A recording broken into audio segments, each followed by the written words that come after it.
2024च्या लोकसभा निवडणूक जाहीर झाली असून यामध्ये दिंडोरी लोकसभेच्या महायुतीचा उमेदवार डॉक्टर भारती पवार यांच्या प्रचारार्थ आज चांदवड येथील सेलिब्रेशन लॉन्स येथे महायुतीचे भाजप, शिवसेना, शिंदे गट, राष्ट्रवादी, अजित पवार गट आणि घटक पक्षांच्या कार्यकर्त्यांचा कार्यकर्ता मेळावा आयोजित केला होता। यावेळी प्रत्येक पक्षाचे जिल्हाध्यक्ष, तालुका अध्यक्ष, शहराध्यक्ष, बूथ प्रमुख, विभाग प्रमुख तसेच कार्यकर्ते यावेळी मोठ्या संख्येने उपस्थित होते।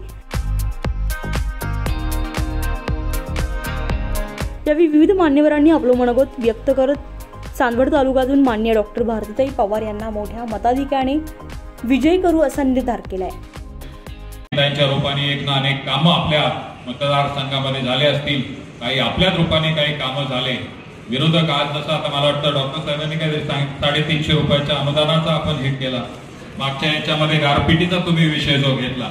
खरं आपल्याला माहिती पाहिजे की आपलं महायुतीचं सरकार जेव्हापासून आलेलं आहे तर ह्या गारपिटी, अवकाळीच्या आणि नुकसान भरपाई आपल्याला नुसत्या आपल्या तालुक्याला 150 कोटी रुपयाची नुकसान भरपाई नुसत्या आपल्या तालुक्याला मिळाली। जवळजवळ 1.25 लाख शेतकऱ्यांपर्यंत ही नुकसान भरपाई केलेली आणि त्याच्यामुळे आपण खरं इथं प्रचार करत असताना आपल्या सर्वांना ज्ञात आहे की डिसेंबर 2021 मध्ये जेव्हा गारपीट झाली होती, मोठ्या प्रमाणामध्ये आपल्या तालुक्याचं सर्व पिकाचं तिथं नुकसान झालं आणि त्यावेळेस महाविकास आघाडीचं सरकार होतं। आपण लाख प्रयत्न केले पण आपल्याला तिथं इतर तालुक्यांना मिळाली गारपिटीचे पैसे, पण आपल्या तालुक्याला मिळाली नव्हती। पण जेव्हा जून 22 मध्ये आपलं सरकार आलं त्यावेळेस आपण हा रेटा लावला आणि डिसेंबर 21 ची आपली जी त्यांनी ग्राह्य धरलेली नव्हती आपली गारपिटीचे पैसे, ते तब्बल 41 कोटी रुपयाचे पैसे आपलं सरकार, हक्काचं सरकार आलं म्हणून आपल्याला मिळाले। आज 150 कोटी रुपयाचे 2 वर्षामध्ये आपल्याला पैसे मिळाले। आज आपले सिंचनाचे प्रश्न असतील, रस्त्याचे प्रश्न असतील, आज आपला पुणेगावान दरसवाडीचा कॅनल ह्या पावसाळ्यामध्ये आपला पूर्ण कॉन्क्रिटीकरण करून झालेला असेल। आपल्या इथं एक्सप्रेस कॅनलनी आपल्या सर्व पाझर तलाव आपल्या गेटने आपले भरले जाणार आहे। म्हणजे जे 40 वर्षापासून पुणेगावच्या कॅनलचे खड्डे पण आपण बुजवता आलेले नव्हते, ते आज आपल्याला एक खड्डी आपला कॅनल पार पुणेगाव पासून तर आपल्या तालुक्याच्या टेल पर्यंत ह्या कॅनलचं अस्तरीकरण इथं होत आहे। हे खऱ्या अर्थाने आपलं सरकार आहे, आपला हक्काचं सरकार आहे म्हणून आहे आणि त्याच्यामुळे कुठल्याही कुजबूज आणि कुठल्याही गैरप्रचाराला बळी आपण सर्व पडलं नाही पाहिजे। आपण सर्व प्रमुख कार्यकर्ते आहात, मी जास्त वेळ न घेता आपल्या सर्वांना एकच विनंती करेल की आपण आत्मविश्वासाने जर मतदारापर्यंत गेलो तर मतदार आपल्याला नाराज करणार नाही। आपण जर मतदारापर्यंत जायला जर आपण काचकूच केली की आपण कसं जायचं, मग हे होईल का ते होईल का, तर मतदारही म्हणेल की जर आपल्या गावातला भारतीय जनता पक्षाचा कार्यकर्ता जर आपल्यापर्यंत आला नाही आणि विरोधी पक्षाचा कार्यकर्ता आपल्याकडे 4 वेळा येऊन गेला, यावेळेस त्याला देऊन बघू, ही चूक आपण करणार नाही याची सर्व आपल्याला दक्षता घ्यायला पाहिजे, त्याला पटवून दिलं पाहिजे। त्यावेळेस खऱ्या अर्थानं या ठिकाणचा तुमचा कांद्याचा प्रश्न थांबणार आहे आणि कांद्याच्या बाबतीमध्ये अनेक वेळा निर्णय घेतले, अनेक चढउतार आलेले आहेत। जेव्हापासून मी 20-25 वर्षापासून राजकारणामध्ये आहे तेव्हापासून बघतो आहे, अनेक वेळा उखाड्यावर कांदे फेकून देण्याची वेळ आली, अनेक वेळा रस्त्यावर त्या ठिकाणी कांदे टाकून देण्याची वेळ आली आहे, अनेक वेळेस त्यावेळेस धोरणात्मक निर्णय वेळोवेळी बदललेले गेलेले असतील। मागच्या काळामध्ये जेव्हा असाच प्रसंग 2 वर्षापूर्वी आला होता त्यावेळेस 800 रुपये त्या ठिकाणी निर्यात शुल्क लावलं होतं। दादा आणि आम्ही त्या ठिकाणी दापकेदानानं आम्ही गेलो आणि ते कमी केलं आणि लगेच त्या ठिकाणी निर्यात सुरू केली। आज वस्तुस्थिती खऱ्या अर्थानं ग्राउंड रिपोर्ट चुकीचे गेले असतील, त्यावेळेस तुमच्याकडे गारपीट पण झाली, आपला प्रत्येक शेतकरी म्हणे की नाही आमचं गारपीटचं नुकसान आम्हाला मिळालंच पाहिजे, अतिवृष्टीचं नुकसान आम्हाला मिळालंच पाहिजे। अधिकाऱ्यांनी, आमदार असतील, खासदार असेल यांचं ऐकलं आणि त्या ठिकाणी निगेटिव्ह रिपोर्ट पाठवले आणि थोडा कांदा आपल्याकडे शिल्लक असताना सुद्धा असा मेसेज गेला त्या ठिकाणी कांदा संपलेला आहे आणि म्हणून त्या ठिकाणी या चुकीच्या रिपोर्टमध्ये कदाचित निर्यात बंदीचा हा धोरण या ठिकाणी कडक निर्णय घेतला असेल। ताईंनी प्रयत्न केले, जरूर केले, परंतु आपण मात्र त्यासाठी त्या ठिकाणी म्हणत नाही, आपण फक्त ऐकून घेतो। आपण प्रत्युत्तर दिलंच पाहिजे। अनेक गोष्टींचं या ठिकाणी मला सांगा, मागच्या 10 वर्षामध्ये तुम्ही जर इमॅजिन करा, गेली 50, 60, 70 वर्ष डोळ्यासमोर एक 5 मिनिटं तुम्ही त्या ठिकाणी बंद करा डोळे आणि विचारा की मागच्या 50 वर्ष देशाचं भविष्य कसं होतं, मागच्या 10 वर्षापासून देशाचं भविष्य कसं आहे। 2014ला असं वाटत होतं की आपण ह्या देशामध्ये उगाच जन्माला आपण कुठेतरी दुसऱ्या राज्यात पाहिजे होतं, एवढं मोठं भ्रष्टाचाराचं पुरण, एवढे मोठे आरोप प्रत्यारोप त्या ठिकाणी त्या सरकारवर चालत होते। ते आरोप तुमच्या आमच्यावर गेली 10 वर्षात नाही. 10 वर्षात प्रत्येकाला त्या ठिकाणी काम करण्याचं, त्या ठिकाणी कुठल्याही विमानतळावर जा त्याचा दर्जा सुधारला नाही का हो? एखाद्या रेल्वे स्टेशनवर जा त्याचा दर्जा सुधारला की नाही सुधारला? आज कुठल्याही राष्ट्रीय महामार्गाने जा त्याचा दर्जा सुधारला की नाही सुधारला? कुठल्याही राज्य मार्गाने जा त्यातला दर्जा सुधारला की नाही सुधारला? कुठल्याही ग्राम मार्गाने जा रस्ता दर्जा सुधारला की नाही सुधारला? आज तुमचे इन्फ्रास्ट्रक्चर प्रत्येक विभागामध्ये तुम्ही जा, तुम्ही हवाई दलाचं त्या ठिकाणी सुरक्षा संरक्षण वाढलं की हवाई दलाचे त्या ठिकाणी वाढलं की नाही वाढलं? म्हणजे प्रत्येक विभागामध्ये इन्फ्रास्ट्रक्चरमध्ये प्रचंड अशी क्रांती केलेली आहे.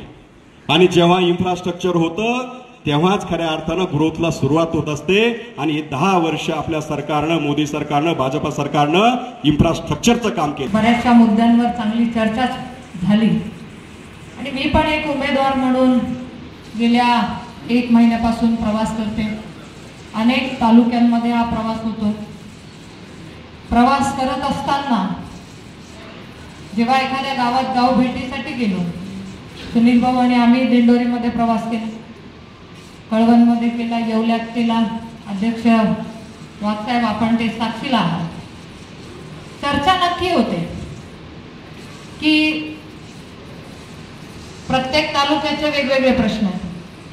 कांदा प्रश्न इकडे असेल, पेट सुरगाण्याचे प्रश्न वेगळे. मला असं वाटतं की प्रत्येक प्रश्नानुसार त्या तालुक्याला आपण सोडवण्याचा प्रामाणिक प्रयत्न केला आहे. मग ते राज्य सरकार असेल या केंद्र सरकार असेल.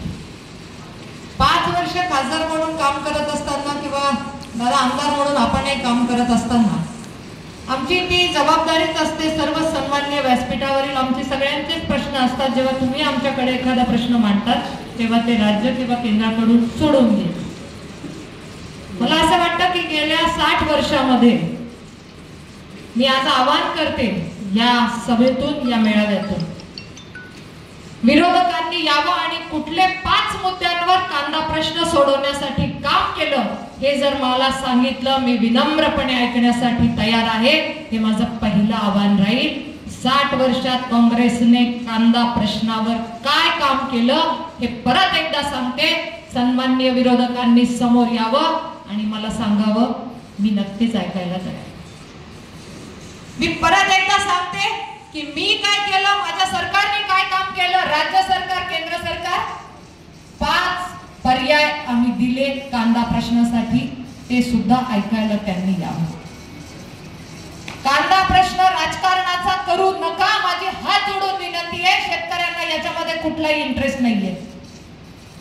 खरे शेतकरी असतील तर ते सांगतात ताई कोणी काम करा पण कांदा प्रश्नावर मार्ग काढा. पण दुर्दैवाने जे राहुल गांधी चांदवडमध्ये सभा घेऊन गेले त्यांचे 2 रंग तुम्ही पाहिले नसतील ते मी बघितले.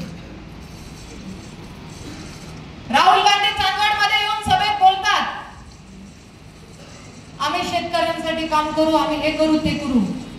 पण मी बघितलेले राहुल गांधी जेव्हा पार्लमेंटमध्ये आम्ही बसतो, प्रश्न चर्चा होतात, तेव्हा कांदा प्रश्नावर राहुल गांधी दादा उभे राहतात आणि आमच्याकडे म्हणतात, विरोधक म्हणजे आम्ही समोर बसलेले आहेत सत्ताधारी, आणि असे म्हणतात कि मोदी जी प्याज बहुत महंगी हो गई है